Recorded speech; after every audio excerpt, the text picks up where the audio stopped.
چند اصول بیان کیے گئے ہیں۔ گویا کوئی انسان اگر ان پر عمل پیرا ہوتا ہے تو وہ اپنے گھر میں سکون پائے گا۔ انسان گھر میں کسی بھی کام کو سر انجام دے تو فوراً بسم اللہ پڑھے، ہر وقت ذکر الہی میں مشغول رہے۔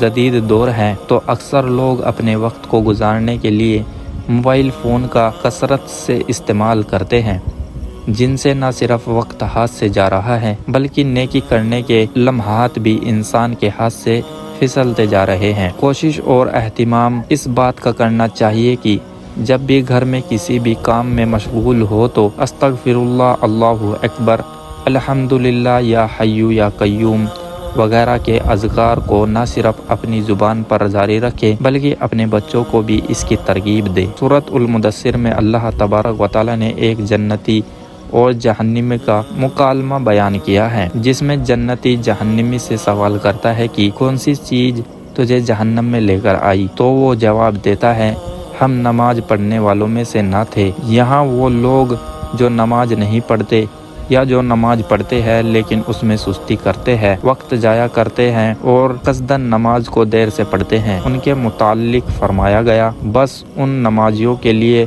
ہلاکت ہے جو اپنی نماز سے غافل ہیں۔ لہٰذا گھر میں برکت چاہتے ہیں تو نماز کا اہتمام کرے، نوافل اور سنت گھر میں ہی ادا کرے۔ گھر میں نوافل پڑھنے کے بہت سے فائدے ہیں۔ ایک، بچوں کو دیکھ کر نماز کی ترغیب ملتی ہے۔ دوسرا، گھر میں برکت رہتی ہے۔ گھر میں برکت کے لیے قرآن مجید کی تلاوت کا اہتمام کیا جائے، اگرچہ تھوڑا ہی صحیح مگر روزانہ کی بنیاد پر کیا جائے۔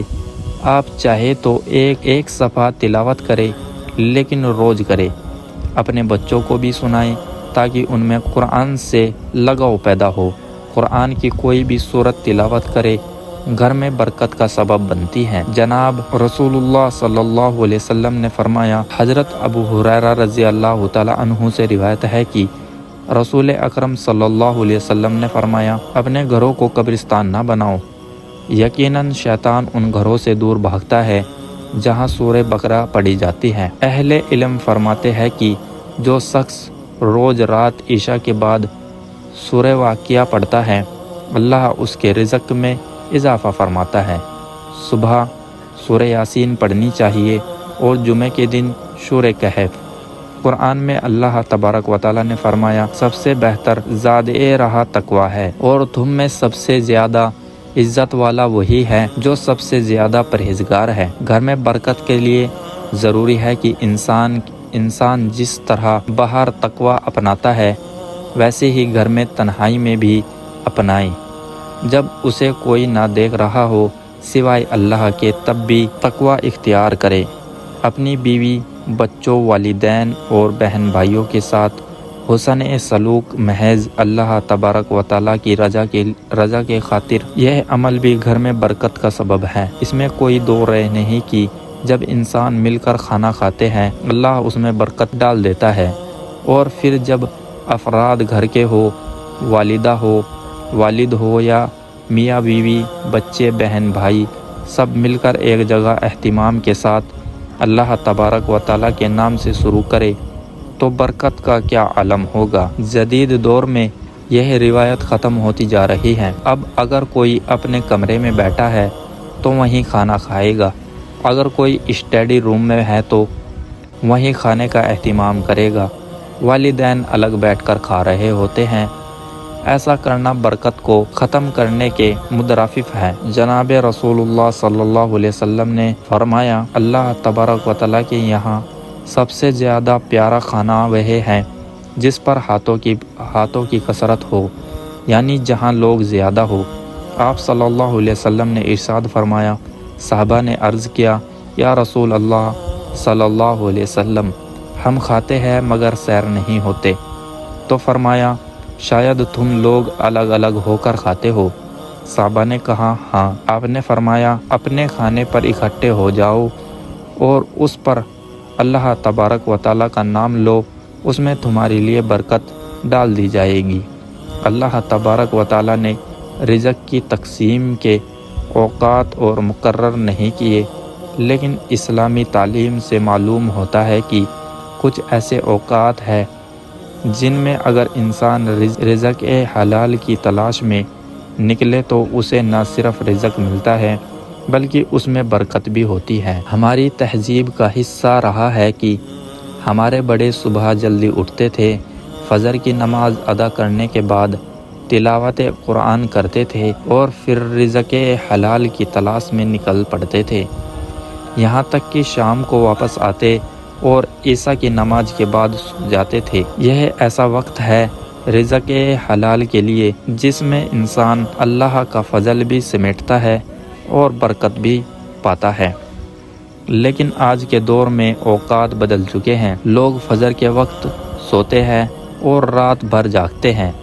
ہم دیکھتے ہیں کہ آج کئی گھروں میں 4-5 کمانے والے ہوتے ہیں، پھر بھی برکت نہیں، سکون نہیں، جبکہ پہلے ایک کمانے والا پورے گھر کے لیے کافی ہوتا تھا۔ اسی لیے اگر ہم چاہتے ہیں کہ ہمارے گھر اور رزق میں برکت ہو تو صبح جلدی اٹھنے اور رات کو جلدی سونے کی عادت ڈالیں، اللہ پر توکل کریں جیسا اس کا حق ہے۔ جو اللہ پر توکل کرتا ہے اللہ اس کے تمام معاملوں کا کافل ہو جاتا ہے، بے شک اللہ بہت غالب اور بڑی حکمت والا ہے۔ محترم ناظرین، ایک مزدور صبح سے شام تک دھوپ میں پسینے سے تر ہو کر محنت کرتا ہے، اینٹیں اٹھاتا ہے، ریت ڈھوتا ہے، شام کو جب سورج ڈھلتا ہے تو اپنی مزدوری جیب میں ڈال کر گھر لوٹتا ہے۔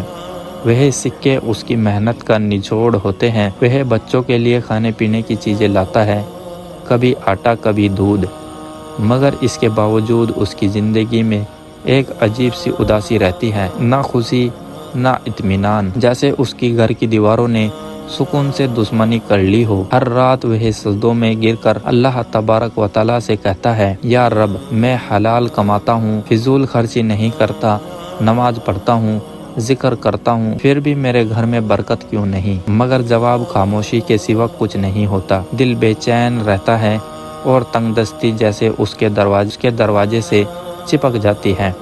آخر ایک دن اس نے گاؤں کے ایک بزرگ سے ملاقات کی۔ اس نے اپنا دکھ بیان کیا، آنکھوں میں آنسو لے کر بولا، بابا جی، میں حلال کماتا ہوں، حلال کھاتا ہوں، مگر میرا گھر بے سکونی کا گھر ہے۔ بزرگ مسکرائے اور نرمی سے بولے، بیٹا، آج کی مزدوری سے تم کچھ مت خریدنا، صرف 2 کلو مٹھائی لینا اور میرے پاس لانا، میں اس پر کچھ دم کروں گا۔ پھر شام کو گھر جاؤ، دروازے پر رکھ کر کان لگا کر سننا کہ اندر سے کیا آواز آتی ہے، تمہارے گھر کی ایک چیز تمہاری تنگ دستی کا راز کھول دے گی۔ مزدور نے تعجب کیا لیکن مان گیا۔ شام کو اس نے مٹھائی خریدی اور گھر پہنچا۔ جیسی ہی اندر قدم رکھا، 3 چیزیں اس کے گھر میں تنگ دستی اور بے سکونی کی دعوت دے رہی تھی۔ پہلی چیز، جب دیواروں پر شکر کی جگہ ناشکری ہو۔ کچھ گھروں میں داخل ہوتے ہی ایک عجیب خاموشی ہوتی ہے، نہ شور نہ آواز، ایسا لگتا ہے جیسے ہوا نے بھی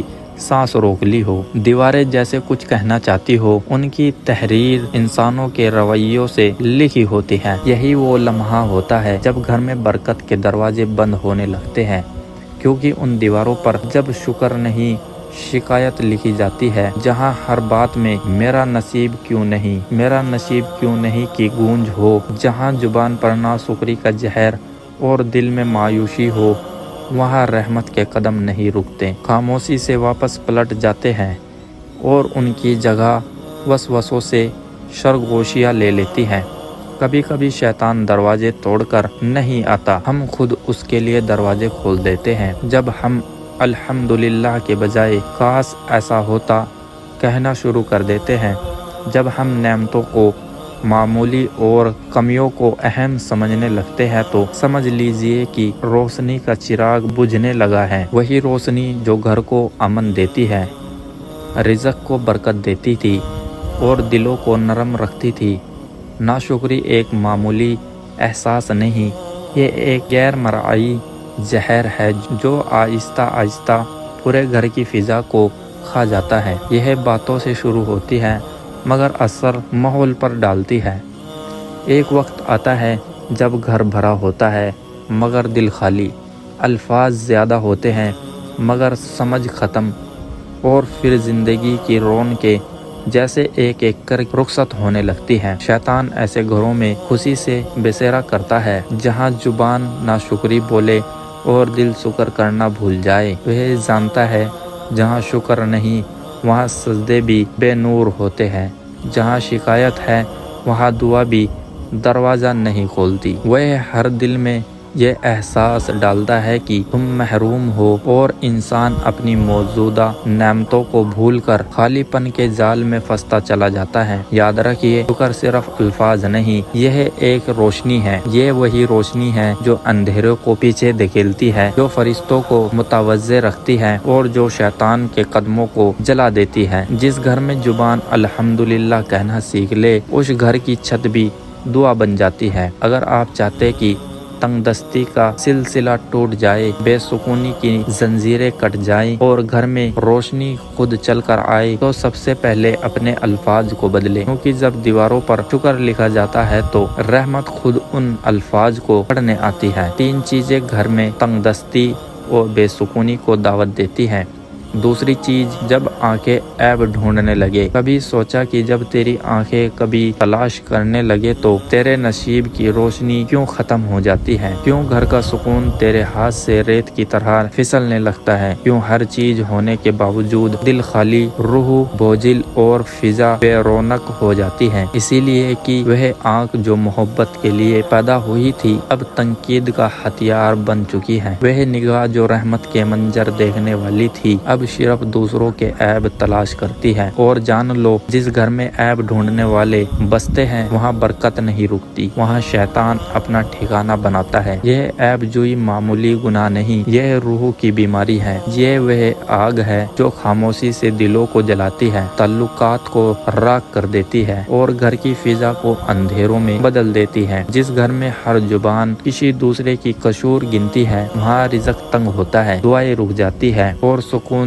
ہجرت کر جاتا ہے۔ یہ وہ آنکھ جو دوسروں کی خامیاں دیکھتی ہے، کبھی اپنے آئینے میں جھانک، تجھے اندازہ ہوگا کہ جو عیب تو دیکھتا ہے وہ تیرے دل کی اپنی غفلت کی عکس ہے۔ جو دوسروں میں کبھی تلاش کرتا ہے وہ دراصل اپنے اندر کے خالی پن سے بھاگ رہا ہوتا ہے۔ ایسے لوگ گھروں میں شور چھوڑتے ہیں مگر سکون کبھی نہیں۔ شیطان جانتا ہے کہ محبت والے گھر اس کے دشمن ہیں، اسی لیے وہ گناہوں میں زہر گھول دیتا ہے، وہ دلوں کے درمیان دیواریں کھڑی کر دیتا ہے، وہ کانوں میں سرگوشی کرتا ہے، دیکھو اس نے تمہارے ساتھ ایسا کیا ہے، اور جب تم اس کے بہکاوے میں آ جاتے ہو تو سمجھ لو تمہارے گھر کی فضا بدل گئی، اب وہاں صرف وسوسے بستے ہیں، محبت نہیں۔ یاد رکھو، جس گھر کی آنکھیں عیب دیکھنے لگتی ہے اس گھر کی برکتیں پردہ کر لیتی ہے۔ جہاں نگاہ میں بدگمانی ہو وہاں فرشتے نہیں آتے، وہاں شیطان رقص کرتا ہے، اس کی ہنسی تمہیں سنائی نہیں دیتی مگر تمہاری ہر بے سکونی اس کی فطرت کی گواہی دیتی ہے۔ دلوں کو جوڑنے والی آنکھیں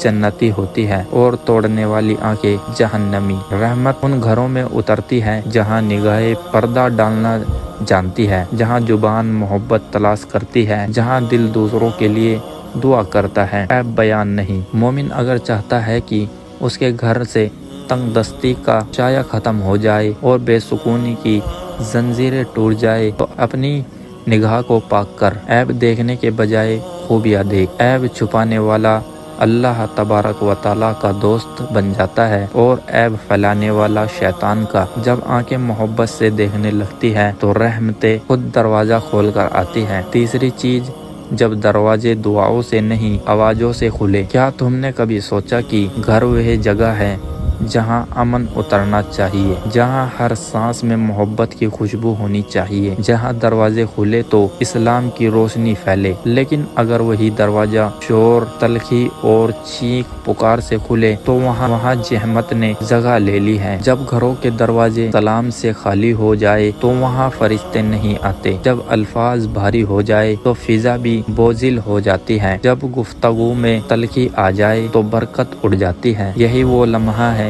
جب شیطان کہتا ہے اب یہ گھر میرا ہے۔ گھر کا شور صرف آوازوں کا نہیں ہوتا، یہ دلوں کے شور سے پیدا ہوتا ہے۔ جب ماں کا دل دکھی ہو، چہرہ بوجھل ہو، بچوں کے لہجے میں کڑواہٹ ہو تو یہ شور